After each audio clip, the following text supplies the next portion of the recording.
الله أكبر الله أكبر الله أكبر الله أكبر أشهد أن لا إله إلا الله أشهد أن لا إله إلا الله أشهد أن محمدا رسول الله أشهد أن محمدا رسول الله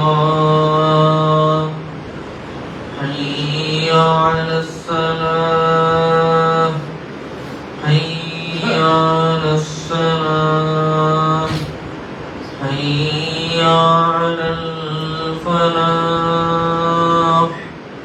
حي على الفلاح الله أكبر الله أكبر لا إله إلا الله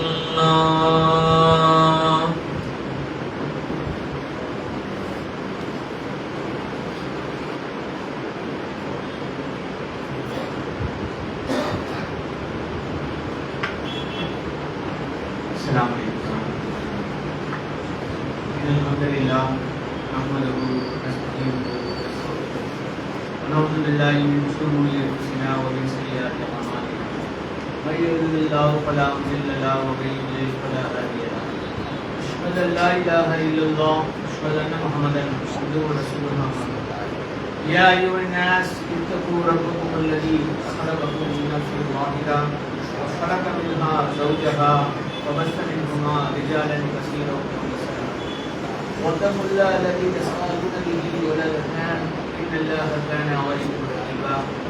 يا ايها الذين امنوا اتقوا الله حق تقاته ولا تموتن الا وانتم مسلمون.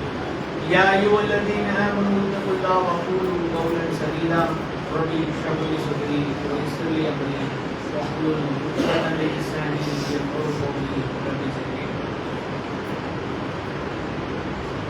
எல்லாம் அல்ல அல்லாஹ்வின் நல்லடியார்களே,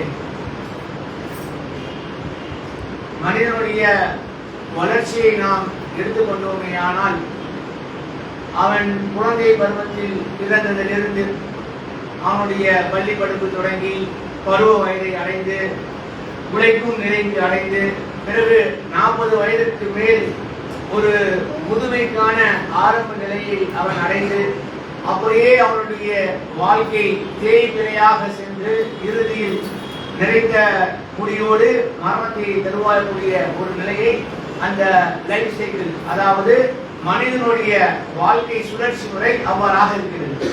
குழந்தையாக பிறந்ததிலிருந்து வயதாகி மரணிக்கக்கூடிய ஒரு நிலையை அல்லாஹ் சுப்ஹானஹு வ தஆலா உயிரினங்களுக்கு கொடுத்திருக்கின்றான். அதில் குறிப்பாக மனிதன் ரொம்பவும் ஆரோக்கியமாக திடகாத்திரமாக சிந்தித்து செயல்படக்கூடிய ஒரு நிலையாக இருக்கக்கூடிய பருவம் தான் இளமை பருவம். அந்த இளமை பருவத்தை தன்னுடைய வாழ்நாளில் ஒரு மனிதன் எவ்வாறு கழித்தான், அதில் அவன் செய்த நன்மையான காரியங்கள் என்ன, அந்த காலகட்டத்தில் அவன் புரிந்த வணக்க வழிபாடுகள் அமல்கள் மறுமையினுடைய வெற்றிக்கு மிகவும் ஒரு முக்கியத்துவம் வாய்ந்த ஒன்றாக இருக்கிறது. அதனாலதான் அல்லாஹ் சுப்ஹானஹு வ தஆலா இந்த இளமை பருவத்தை குறித்து மறுமையில் கேட்டிருக்கிறான். எல்லாத்தையும் பற்றி கேட்டாலுமே குறிப்பிட்ட இந்த பருவம் என்பது இந்த காலகட்டம் என்பது ரொம்பவும் ஒரு முக்கியத்துவம் வாய்ந்த ஒரு காலகட்டமாக இருக்கிறது. ஏன்னா இதுலதான் அவனுடைய துடிப்பு, அவனுடைய எனர்ஜி, அவனுடைய பலம், அதிகாரம், ஆணவம் அனைத்தையும் காட்டக்கூடிய ஒன்றாக அவனுடைய மனது வஸ்வஸ், அதாவது சைத்தானிய கட்டுப்பாடுடன் அதோடு ஒட்டி போகக்கூடிய ஒரு நிலையில் கடன் மாறி செல்வதற்கான வாய்ப்புகள் அதிகம் ஏற்படக்கூடிய ஒரு காலகட்டமாக அந்த இளமை பருவம் இருக்கிறது. அந்த இளமை பருவத்தை ஒருவன் சரியான வகையில் செலவு செய்வானேயானால் அவனுடைய ஐம்புலன்களை கட்டுப்படுத்தி நஃப்ஸை அலைவாய உடையாமல் சைத்தானுடைய செயலுக்கு தலை சாய்க்காமல் அவனுடைய வாழ்க்கையை அவன் நடைமுறைப்படுத்துவானேயானால், அந்த முறையில் அவன் வாழ்வானேயானால் அவனுடைய வாழ்க்கை என்பது வெற்றியான வாழ்க்கையாக இருக்கிறது. அதனாலதான் அல்லாஹ் சுப்ஹானஹு வ தஆலா மறுமையில் தன்னுடைய அரிஷின் கீழ் சில சாரார்களுக்கு இடமளிக்கிறான். இப்பதான் சம்மர் ஜஸ்ட் ஸ்டார்ட் ஆயிருக்கு. ஏப்ரல் நடுவில் இருக்கணும். பாதி மாதம் கழிந்த ஒரு நிலையில் இருக்கின்றோம். வெயிலுடைய நிலை எவ்வாறு இருக்கிறது? தாங்கிக்க முடியல. கடன் உடனேயாவது ஏசியை போடணும், ஏசி இல்லாமல் இருக்க முடியாது என்ற ஒரு சிரமத்தில் இத்தனை ஏசி போட்டுமே இங்க வந்து அந்த குளிர்ச்சி இல்லாத ஒரு நிலையில இருக்கிறோம்னா பத்த மாட்டேங்குது. அந்த அளவுக்கு உஷ்ணம் இருக்கு. இதெல்லாம் ஒண்ணும் கிடையாது. நாளைக்கு மறுமையில அல்லாஹ் சுப்ஹானஹு வ தஆலா மஹ்ஷர் மைதானத்துல நம்மளை நிப்பாட்டி விசாரிக்கக்கூடிய அந்த விசாரணை, அந்த சபை, அந்த இடம் எப்படிப்பட்ட இடம் என்றால் இதுரு சம்சு யோமல் கியாமத்தி மிஸ்ரமைலின், சூரியனானது தனக்கு தலைக்கு அருகில் அல்லாஹ் சுப்ஹானஹு வ தஆலா கொண்டு வருவோம். ரொம்ப பக்கத்துல இருக்கும். பல்லாயிரம் கோடி கிலோமீட்டர் தள்ளி இருக்கக்கூடிய இந்த சூரியன், அதோடைய வெப்பம் பல ஃபில்டர் அல்லாஹ் சுப்ஹானஹு வ தஆலா ஆக்கி, ஓசோன் படலத்துடைய ஃபில்டர் எல்லாம் ஆக்கி யூவி ரேஸ் உடைய அந்த தாக்கத்தை எல்லாம் கம்மி பண்ணி இந்த உலகத்தை கொடுக்குறாங்க. ஒரு 39-40 மேல நம்மளால தாங்க முடியல. அப்போ பல்லாயிரம் டிகிரி கொதிக்கக்கூடிய அந்த கொதி நிலையில் இருக்கக்கூடிய சூரியனை அல்லாஹ் சுப்ஹானஹு வ தஆலா நம்முடைய தலைக்கு அருகில் கொண்டு வருவானாம். எதற்காக? விசாரணைக்காக. விசாரணை நடைபெறக்கூடிய அந்த நிலை, அந்த இடம் மஹ்ஷர் மைதானம் இப்படிப்பட்ட ஒரு செட்டப்ல இருக்கும். இன்னைக்கு ஒரு ஷெல்டர், ஒரு வீடு, ஒரு கூடாரம், ஒரு நிழல் கிடைச்சி அப்படி இருக்கும். சிக்னல் என்ன பண்றாங்க? போட்டுருக்காங்க கிரீன். அது என்ன ஒரு 10 வெஹிக்கிள் தான் நிற்கும். நம்ம சிக்னல்ல 100-150 வெஹிக்கிள் நிற்கக்கூடிய அளவுக்கு அவ்வளவு மிகப்பெரிய ஒரு சிக்னலா இருக்குது. ஆனா மக்கள் வெயில் சிரமப்படக்கூடாது என்பதற்காக அரசாங்கம் ஏற்படுத்திய ஏற்பாடு ஒரு 10-15 அடிக்கு போட்டிருக்காங்க. ஏன் போட்டிருக்காங்க? அந்த 2 நிமிஷம் அவங்களால நிக்க முடியாது, பயணிகள் வேதனைப்படுவாங்க, கஷ்டப்படுவாங்க, வெயிலுடைய உச்சத்துல இருக்கு என்ற அடிப்படையில் போடுறாங்க. ஆங்காங்க நீங்க பார்க்கலாம் தண்ணீர் பந்தல், மோர் பந்தல் இவ்வாறாக விநியோகிக்கக்கூடிய ஒரு சூழ்நிலையை பார்க்கிறோம். ஏன்னா வெயில தாங்க முடியாது, ரொம்ப சிரமம். அப்படிப்பட்ட வெயிலிருந்து அல்லாஹ் சுப்ஹானஹு வ தஆலா ஒரு சாராரை காப்பாற்றுகிறான். ஒரு சாராருக்கு அவனுடைய அருஷோட நிழலை வழங்குகிறான். அதுல 6 சாரார், 7 சாரார். அதுல முக்கியமானவர் யாருன்னு பார்த்தோமேயானால் தன்னுடைய இளமை பருவத்தை அல்லாஹ்வுடைய பாதையில் செலவு செய்தவர். எப்படி?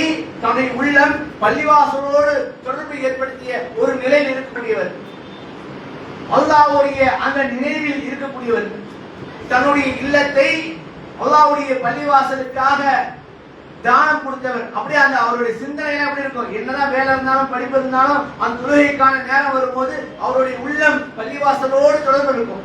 பள்ளிவாசலுக்கு போனோம்.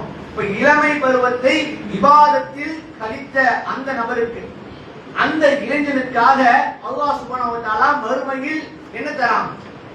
தன்னுடைய அருஷோடைய நிழலை தரான்.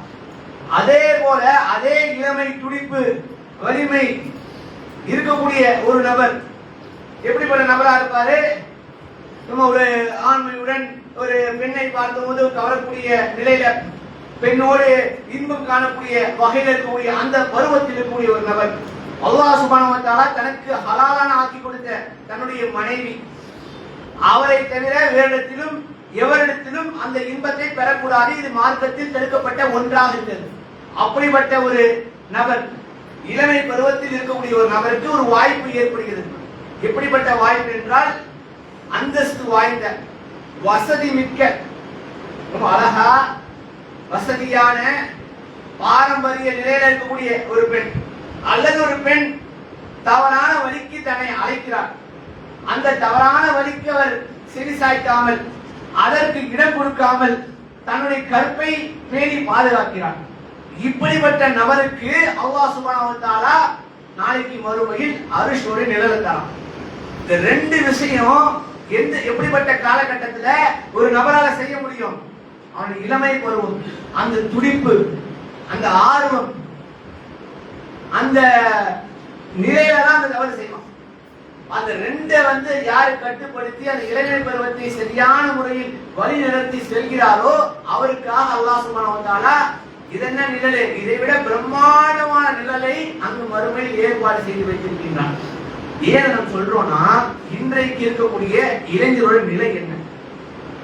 நாம் வாழ்ந்து கொண்டிருக்கக்கூடிய 21ஆம் நூற்றாண்டு ஜெனரேஷன் Z என்று சொல்லப்படக்கூடிய இன்றைய காலகட்டத்தில் இருக்கக்கூடிய நிலை என்ன? தம்பிங்களா, ஜும்மா நடக்குது, நீங்க வந்து விளையாடிட்டு இருக்கீங்க, உங்களை பத்தி தான் பயன் பண்றோம்.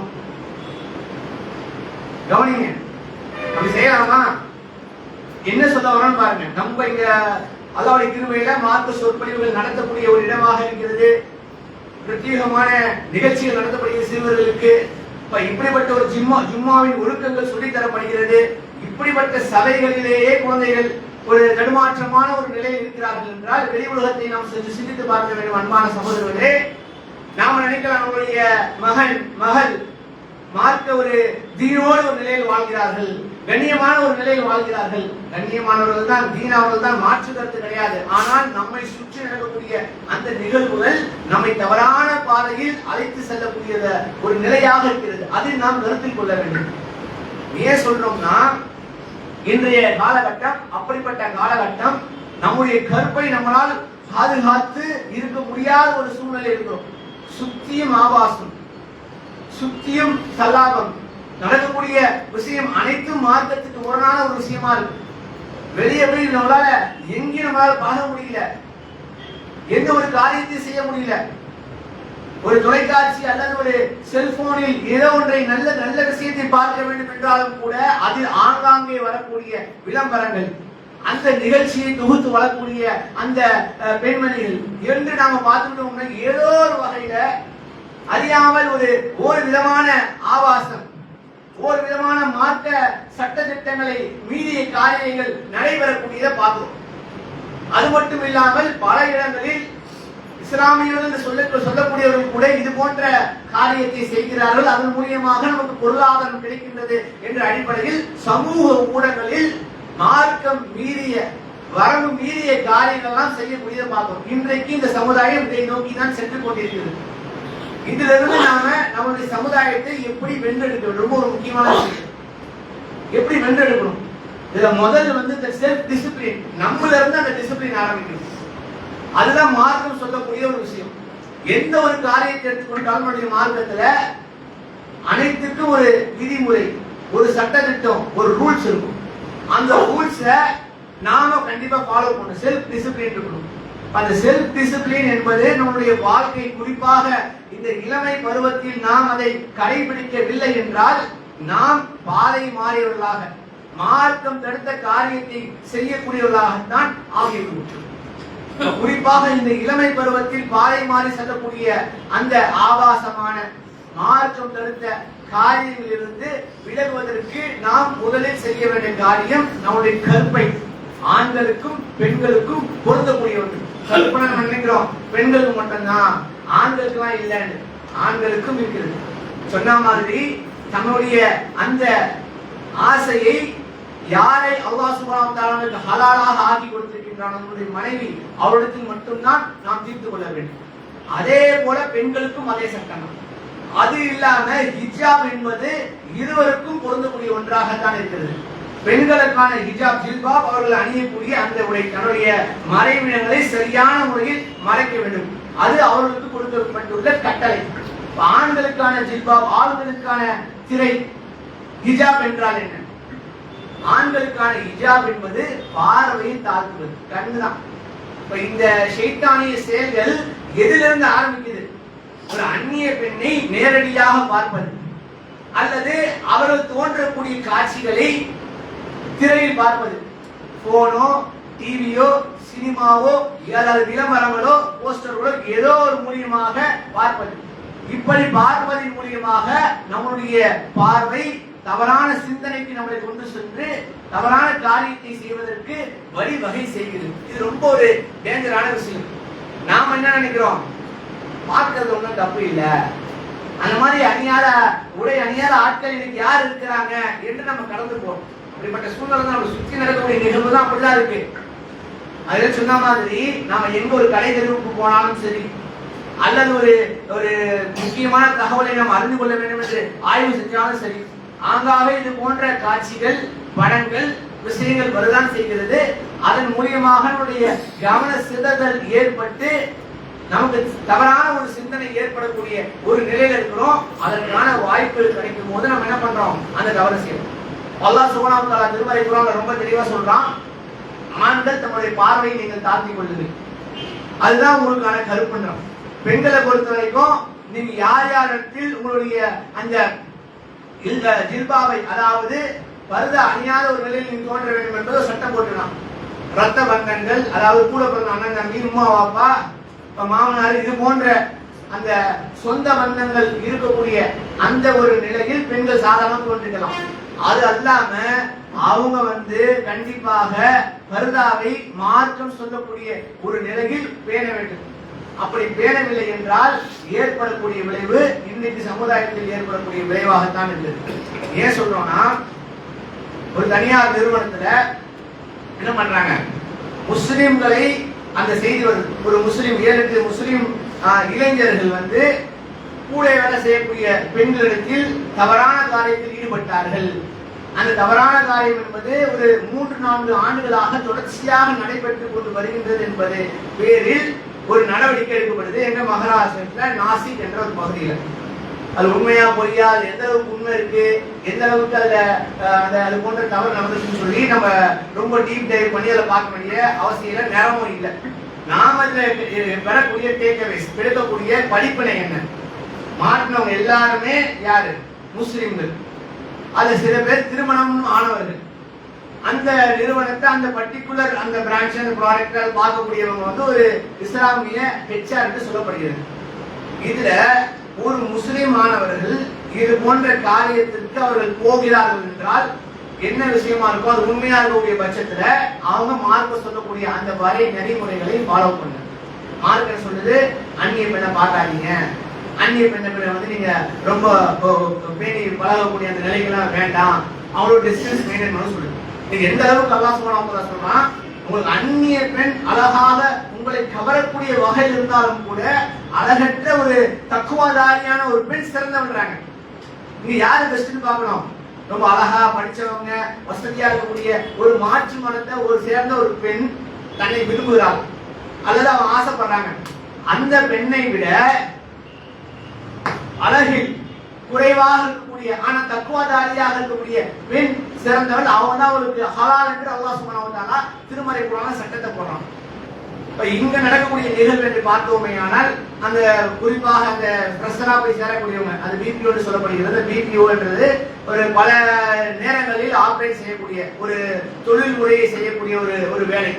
டே ஷிஃப்ட் வரும், நைட் ஷிஃப்ட் வரும், அப்படி சொல்லி போயிட்டே இருப்பாங்க. அங்க இருக்கக்கூடிய கலாச்சாரமே முழுக்க இஸ்லாத்துக்கு எதிரான கலாச்சாரம். ஆண்களும் பெண்களும் சர்வசாதாரண பழகலாம், மது வருந்தலாம், கூத்தாடலாம், கொண்டாடலாம், எப்படிப்பட்ட உடைய வேணா போட்டுட்டு போய் யாரும் கேட்க மாட்டாங்க. அதை நம்ம சொல்லி காட்டினாலே நீயே சொல்றேன். அதுல பாஷ் என்று சொல்லுவாங்க, செக்ஷுவல் ஹராஸ்மெண்ட் பிரிவென்ஷன் சொல்லுவாங்க. அந்த ஒரு கமிட்டி மாதிரி இருக்கும். அந்த கமிட்டி ஹெச்ஆர்ஐ சேர்ந்த அந்த நபர்கள் தான் கண்காணிப்பாங்க. இதுல எதெல்லாம் கொண்டு வருவாங்கன்னா, ஒரு தீண்டல், பேச்சுவது, செயல்படுவது, அதெல்லாம் ஒரு கேட்டகரி.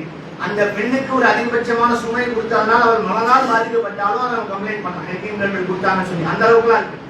இது நம்ம பார்க்கக்கூடிய விஷயம் என்னன்னா, அவங்க எப்படிப்பட்ட ஆடையை அவர் போட்டு வந்தாலும், நாம் ஒரு தாவா பண்றோன்ற பேர்ல போய் நம்ம சொன்னாலுமே இதெல்லாம் போடாதீங்க, கண்ணியமான உடையிலன்னு சொல்லி ஒரு முஸ்லிம் போய் சொன்னாங்கன்னா அதை கம்ப்ளைண்ட் பண்ணலாம். இவர் என்னுடைய ஆடை சுத்தத்துல இவர் தவறான கருத்து தெரிவிக்கிறாரு, அகைன்ஸ்ட் ஆக்ஷன் இருப்பாங்க. அப்படிப்பட்ட ஒரு கார்பரேட் லாவாகத்தான் அந்த லாவா இருக்கு. இது நம்ம பார்க்க வேண்டியதுன்னா, சேரக்கூடிய பெண்களுக்கு பல தொந்தரவுகள் கொடுத்ததாக சொல்லப்பட்டு நாளடைவில் இந்த கம்ப்ளைண்ட் கொடுத்து எந்த ஒரு ஆக்ஷன் எடுக்காம அவங்கள போலீஸ் ஸ்டேஷன்ல போய் கம்ப்ளைண்ட் பண்ணி ஒரு பெரிய கேஸா போயிட்டு. இதுல 2 விதமான கண்ணோட நம்ம பார்க்கணும். இந்த தவறு எது வரைக்கும் உண்மை என்று சொல்லப்படுகிறது என்றால், அந்த பெண்களுக்கு அந்த தொந்தரவு கொடுக்கப்பட்டிருக்கிறது, அது உண்மை. அந்த தொந்தரவு கொடுக்கப்பட்டவங்க சில இஸ்லாமியர்கள் இருக்கிறாங்க, அதுல மாற்று கிடையாது. இந்த போன்ற சம்பவம் அனைத்து 99% இருக்கக்கூடிய மேலை நாட்டு நிறுவனங்களில் நடக்கக்கூடிய ஒரு நிகழ்வு. இதை விரும்பியதான் செய்வாங்க. சில பேர் வேணா விரும்பாம இந்த மாதிரி ஒரு பிரசன்ட பண்ணுவாங்களே தவிர, விரும்பி செய்யக்கூடிய ஒரு கல்ச்சர் தான் ஃபாலோ பண்ணி வச்சிருக்காங்க, அங்க கட்டமைச்சு வச்சிருக்காங்க. ஒரு விருது வழங்கக்கூடிய நிகழ்ச்சி இருந்தாலும் சரி, ஒரு ஸ்கூல் கம்பெனியோட அவுட்டிங் இருந்தாலும் சரி, அது போன்ற நேரங்களில் எல்லாம் இது போன்ற ஒரு கேளிக்கைகள், கூத்துக்கள், கொண்டாட்டங்கள், மது விருந்து என்பதெல்லாம் சர்வசாதாரணம். 2 பேரும் சந்தோஷமா அவங்க விரும்பி பண்ணிட்டு கேட்க மாட்டாங்க. இது எங்க வந்து பிரச்சனையா வருதுன்னா, இதை வந்து திட்டமிட்டு ஒரு கம்ப்ளைண்டா கொண்டு போய் ஒரு ஏன்னா பல வருஷமா இருக்கக்கூடிய ஒரு நிகழ்வை ஒரு ஏதோ ஒரு இன்வெஸ்டிகேஷன் அதெல்லாம் அமைத்து என்ன சகோதரர்கள் வந்து மாட்டாங்க இன்வெஸ்டிகேஷன் அமைச்சு அதை கொண்டு போறாங்க. இதை வந்து இஸ்லாமிய சாயத்தை பூசுறாங்க. எப்படி ஒரு குற்ற செயல் நடந்தா முஸ்லிம் தான் மாமச்சான், இஸ்லாம் வந்து தீவிரவாதத்தை ஆதரிக்கிறது என்பது போல ஒரு பேச்சை கட்டவிட்டு விட்டாங்களோ, எங்கெல்லாம் ஒரு மாற்று மதத்தை சேர்ந்த சகோதரிகள் ஒரு முஸ்லிம் ஆணை விரும்பி திருமணம் முடிக்கிறாங்களோ அங்கெல்லாம் என்ன பண்ணுவாங்க, ஜிஹாத் லவ் ஜிஹாத் என்றதை ஆரம்பிச்சாங்களோ அவனுடைய தொடர்ச்சியாக இதுக்கு பேர் என்ன சொல்றாங்க, கார்பரேட் ஜிஹாத். இது பேர் வந்து கார்பரேட் ஜிஹாத். கார்பரேட் ஜிஹாத்னா என்னன்னா, முஸ்லிம் வேலை செய்வான், அங்க வரக்கூடிய நான் முஸ்லீம் பொண்ணு அவன் திருமணம் பண்ணி அவன் இஸ்லாத்துக்கு கொண்டு வருது. இதுல என்னெல்லாம் கொண்டு வரான் பாருங்க. அவன் சாப்பிட கூட சொன்ன சாப்பாடை வந்து அசைவத்த சாப்பாடை வந்து அவங்க திரிச்சாங்க. அந்த பெண் வந்து அவங்க விருப்பப்படி போட்டு வந்த உடைய வந்து நீ மாட்டி குருக்காதான் போகணும்னு சொன்னாங்க, நீ தொழுவணும்னு சொன்னாங்க. இஸ்லாமிக் பிரீச்சிங், அதாவது தாவா நடக்குது, தாவானால வந்து இத்தனை பேருக்கு பாதிக்கப்பட்டாங்க, நிர்பந்தமாக இஸ்லாத்துக்கு அழைத்தார்கள். இது போன்ற பல கம்ப்ளைண்ட் வைக்கிறாங்க. ஒரு வகையில அந்த பெண் இந்த பையனை விரும்பினாங்க, இல்ல இந்த பையன் இந்த பையனை விரும்பிட்டான். விரும்பக்கூடிய பட்சத்துல அவன் சொல்லதான் செய்வான் அவன் பொண்ணு. இது அவன் என்ன கவனிக்கணும்னா, ஒருவேளை அந்த பெண்ணை அவன் உண்மையாக காதலித்திருப்பானே ஆனால், அல்லது அந்த பெண் இந்த பையனை உண்மையாக காதலித்திருக்குமே ஆனால், இது ஒரு கம்பெனியா கொண்டு போயிருக்க மாட்டாங்க. இது கம்பெனியா கொண்டு போய் என்னென்ன சொல்லப்பட்டிருக்கோ அது அத்தனையும் தவறு என்னை வந்து நிர்பந்தப்படுத்தினாங்க என்ற அடிப்படை சொல்லும் போது இது திட்டமிட்டு செயல்படுத்தக்கூடிய ஒன்றாக தான் இருக்கு. அது மட்டும் இல்லாமல் இந்த இளைஞர்களுக்கு ஒரு கவனம் வேணும். நம்முடைய சமுதாயத்தில் இல்லாத பெண்களா எத்தனையோ பெண்களுக்கு இன்னும் திருமணம் முடிக்காம கஷ்டப்பட்டு இருக்காங்க. நீங்க தாவா செய்வதற்கு எத்தனையோ பிளாட்ஃபார்ம் இருக்கு, இஸ்லாத்தை அழைப்பதற்கு. இப்படிதான் நம்ம வந்து ஏன்னா இன்னைக்கு ஏன் சொல்ல போறோம்னா, இன்னைக்கு இளைஞர்கள் ஒரு இது வச்சிருக்காங்க, பேசி அவங்க இஸ்லாத்துக்கு கொண்டு வரணும், அவங்க விரும்பிடுவாங்க. என்ன பண்ண சரியான நிலைக்கு வேணாலும் செல்லக்கூடிய ஒரு நிலையில் இருப்பான் என்று நபிகள் நாயகம் ஸல்லல்லாஹு அலைஹி வஸல்லம் சொல்லக்கூடிய செய்தி புகாரில வந்து 5966 செய்தியாக இருக்கிறது. இதுதான் வந்து நபி ஸல்லல்லாஹு அலைஹி வஸல்லம் அவங்க பெரும் சோதனைன்றாங்க. அதே போல யூசுப் அலைஹிஸ்ஸலாமுடைய வரலாறு நம்ம கேள்விப்பட்டிருக்கோம். எப்படிப்பட்ட வரலாறு, அவங்க கண்ணியமான முறையில வாழ்றாங்க. ஆனா அந்த நாட்டின் அரசியோ அவரை தவறான ஒரு நிலையில் அடைய வேண்டும் விரும்புறாங்க.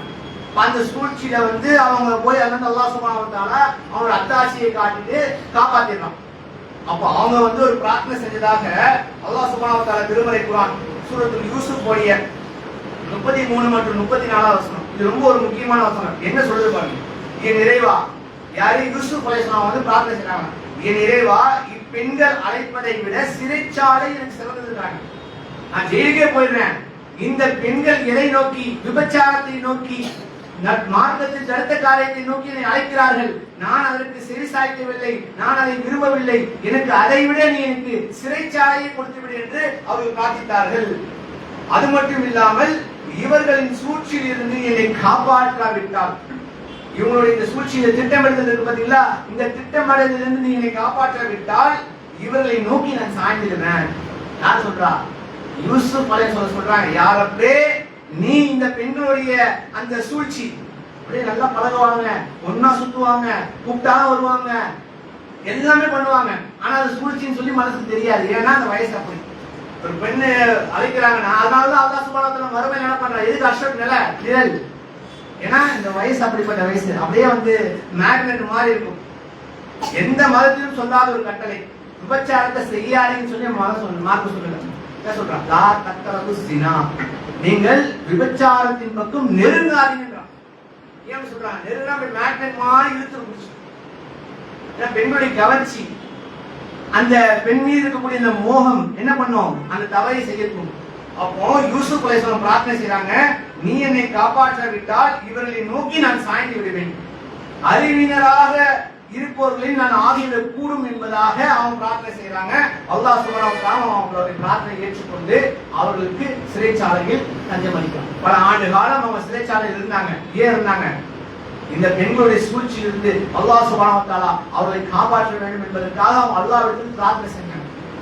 அந்நிய பெண்கள், அது முஸ்லிம் பெண்கள் இருந்தாலும் சரி, முஸ்லிம் பெண்கள் அல்லாத எல்லாரும் அந்நிய பெண்கள் தான்.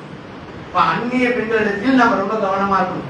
அதுவும் குறிப்பாக இன்றைக்கு இந்த RSS பாஜக சித்தாந்தவாதிகள் இதை கையில் எடுத்து ஒரு மாஸ்டர் பிளான பண்ணியிருக்காங்க. நடந்தது குற்றம், அது மாற்று கருத்து கிடையாது. பாதிக்கப்பட்ட பெண்களுக்கு நியாயம் பெற்று தர வேண்டும். இது கடுமையான குற்றம். இது போன்ற ஒரு நிலைக்குமையானால் இன்னைக்கு சமுதாயத்துல எப்படி பெண்கள் வேலைக்கு போவாங்க? அதை விட இன்னைக்கு யாருக்கு பாதிப்பு பார்த்தா முஸ்லீம்கள் தான் பாதிப்பு. ஏன்னா இதை என்ன பண்றான், கார்பரேட் ஜிகாத், லவ் ஜிகாத் சொல்லி பேரை மாத்திட்டு இது எப்படி அவன் திட்டமிட்டு கொண்டு போறான்னா, இதை நியூஸ் ஃபுல்லா பார்க்கலாம். சோசியல் மீடியால சரி, அவருடைய இன்னைக்கு பாஜக கையில ஊடகம் இருக்கு. அந்த ஊடகத்துல இதை ரொம்ப பேசி பேசி பேசி பேசி பொருளாம் 2 நாள் 3 நாளா தான் இதை தமிழகத்துல இருக்கக்கூடிய அந்த டெலிகாஸ்ட் பண்றாங்க. லிங்க்டின் என்று சொல்லப்படக்கூடிய ப்ரொஃபஷனல் பிளாட்ஃபார்ம்ல ஒரு வாரமா பேசிட்டு இருக்காங்க சம்பந்தமா. உண்மை எதுன்னு தெரியல. நடந்தது உண்மைதான். ஆனா இதுல எந்த அளவுக்கு பாதிக்கப்பட்டிருக்காங்க, இதுக்கு இஸ்லாமிய சாயத்தை பூசுறாங்க. பூசி லவ் ஜிகாத் வாங்கி ஏன் அதை கையில் எடுக்கிறாங்கன்னா, இன்னைக்கு முஸ்லீம் படிக்க ஆரம்பிச்சிட்டாங்க, வேலைக்கு போக ஆரம்பிச்சிட்டாங்க. என்ன அரசாங்கத்தை காக்கக்கூடிய ஒன்றா இருக்கு, அதுல கை வைக்கிறாங்க. ஏற்கனவே தீவிரவாத செயல் இருக்கும்போது பர்சனலி நானே அஃபெக்ட் ஆயிருக்கிறேன். இன்டர்வியூ போனோம்னா முஸ்லீம் தரமாட்டாங்க வேலைக்கு. அங்க போய் தொழுகிற ஒரு ஆக்டிவிட்டி பண்ணா நீ சரியா தொழக்கூடாதுன்னு, தொழுதான் வேலையை விட்டு போகணும். அப்படிப்பட்ட காலங்கள்லாம் மாறி நம்மளுடைய ஸ்கில்ல பார்த்து வேலையெல்லாம் கொடுத்து வளர்ச்சி நடந்த பிறகு அதுல ஒரு மாற்றம் ஏற்பட்டது. அதுல வினை செய்யக்கூடிய ஒரு காரியமாகத்தான் இன்னைக்கு என்ன பண்ணிருக்காங்க, கார்பரேட் ஜிகாது, முஸ்லீம்கள பங்கு, இதுதான் அவங்க வேலைக்கு வராங்க, மூல செலவு செய்யறாங்க, பெண்களை இந்த மாதிரி தவறா நடத்துறான்னு சொல்லி அங்க மார்க்க பிரின்சிபல் போதிக்கப்படுதுன்னு சொல்லி ஒரு தவறான ஒரு கருத்தை விதைத்து நடந்த குற்றத்துக்கு என்ன ஆக்சிடென்ட் அதை எடுத்துட்டு போகணும். அது ஒரு முஸ்லீம் சாயத்தை பூசி, இஸ்லாத்தின் சாயத்தை பூசி அப்பாவி மக்களுடைய வாழ்க்கைய அழிக்கக்கூடிய ஒரு காரியத்தை இன்றைக்கு இந்த RSS சித்தாந்தத்தில் இருக்கக்கூடிய நபர்கள் செய்து கொண்டிருக்கிறார்கள்.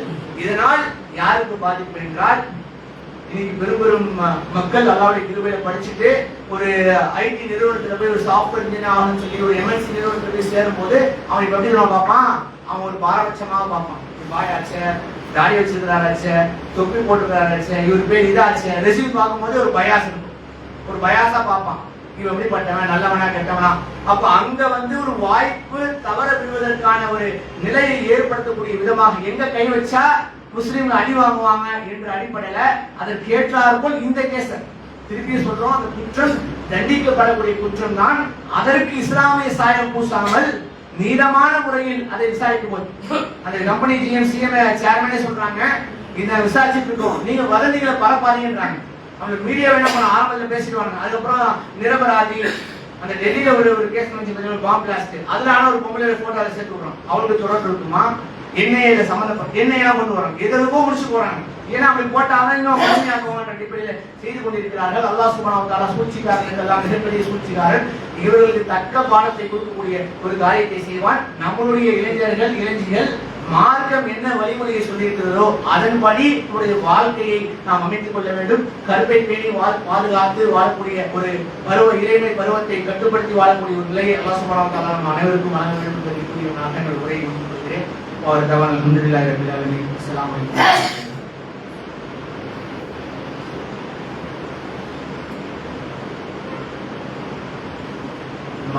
சகோதர சகோதரிகளே, ஆளும் பாஜக தொடர்ச்சியாக 15 ஆண்டுகளாக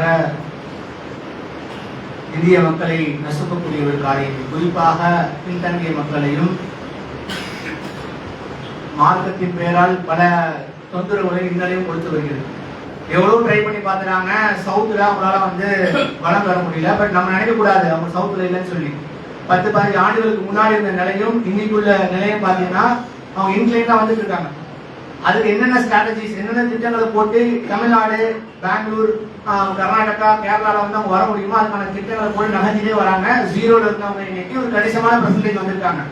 இது இன்னும் அவங்க ஆக்குபை பண்றதுக்காக என்ன பண்றாங்க, மறு அறை மசோதான்ற பேர்ல நேற்று அவசரமாக ஒரு மசோதாவை நிறைவேற்ற செஞ்சிருக்காங்க. இதுக்கான கிளியர் கட் டேட்டா எதுவும் கிடையாது. சர்வேயின் அடிப்படையில் செய்யணுன்ற பேர்ல அவங்க பண்றாங்க. இன்றைக்கு இருக்கக்கூடிய 2021 கொரோனா காலத்துக்கு பிறகு செய்யற, அதுக்கு முன்னாடி நடந்த 2014 அந்த அடிப்படையில் செய்யறாங்களா, அல்லது 30 ஆண்டுகளுக்கு முன்னாடி 1991, 97, 71 இந்த மாதிரி காலகட்டத்தில் வந்த டேட்டாவின் அடிப்படையில் செய்கிறார்களா என்பதற்கான ஒரு விடை இல்லை. இது செய்வதன் மூலியமாக என்ன ஒரு பாதிப்புன்னு பார்த்தோமையானால், எப்படி பிரிக்கிறாங்கன்னா மக்கள் தொகை அடிப்படையில் அந்தந்த தத்தமது மாவட்டத்தின் அடிப்படையில அங்க வரக்கூடிய பாராளுமன்றத்தில் வரக்கூடிய எம்பியை தேர்வு செய்யற மாதிரி ஒரு நிலையை கொண்டு வராங்க. இன்னைக்கு நம்மளுக்கு 5%, 7% இருக்கக்கூடிய அந்த தமிழ்நாட்டுக்கான அந்த எம்பிக்களுக்கான உரிமை இது கொண்டு வரக்கூடிய பட்சத்துல 5 ஆகலாம், 5 நாளாகும். அப்ப நம்மளுடைய மாநிலத்திற்கான பிரதிநிதித்துவத்தை கொடுக்கக்கூடிய அந்த குரலை இருக்கக்கூடிய அந்த குரல் வழியை நசுக்கக்கூடிய ஒரு காரியமா செஞ்சுட்டு இருக்காங்க. ஆல்ரெடி ஆர்டிஐக்கு வரக்கூடிய காசு வராம இப்பதான் ரிலீஸ் பண்றாங்க. ஒரு பேரிடர் என்றால் அதுக்கான காசு ரிலீஸ் பண்றது கிடையாது. இந்த மாதிரி மத்திய அரசுக்கும் மாநில அரசுக்கும் மத்தியிலேயே ஒரு பரஸ்பரம் இல்லாத ஒரு நிலையில் இருக்கும் போது இதை கொண்டு வருவதன் மூலியமாக பிஜேபி இந்த ஒரு கணிசமான முறையில் காலடியை இன்னும் ஆழமாக வைப்பதற்கான ஒரு செயல் திட்டமாகத்தான் இந்த திட்டம் பார்க்கப்படுகின்றது என்று அரசியல் வல்லுநர்கள் பேசிக் கொள்கிறார்கள். அல்லாஹ் சுப்ஹானஹு வ தஆலா திருப்பி சொல்ற சூழ்ச்சிக்காரர்கள் மிகப்பெரிய சூழ்ச்சிக்காரன். இவர்கள் எப்படி திட்டம் தீட்டினாலும் இதற்கான தக்க பதிலை அல்லாஹ் சுப்ஹானஹு வ தஆலா தர இருக்கின்றான். நாம ரொம்ப கவனமா இருக்கணும். அரசியல் காலகட்டத்தில் இருக்கிறதுனால அடுத்த வார எலெக்ஷன் நடக்குது. நாம ஒரு சிந்தித்து செயல்பட்டு எந்த நபர் சரியான முறையில் நாட்டுக்கும் சிறுபான்மை மக்களுக்கும் நம்முடைய சமுதாய மக்களுக்கும் உதவார்களோ அவர்களை அறிந்து போட்டு போடக்கூடிய ஒரு நிலையை அல்லாஹ் சுப்ஹானஹு வ தஆலா ஏற்படுத்த வேண்டும் என்பதை கூறி நான் உரையை முடித்துக் கொள்கிறேன்.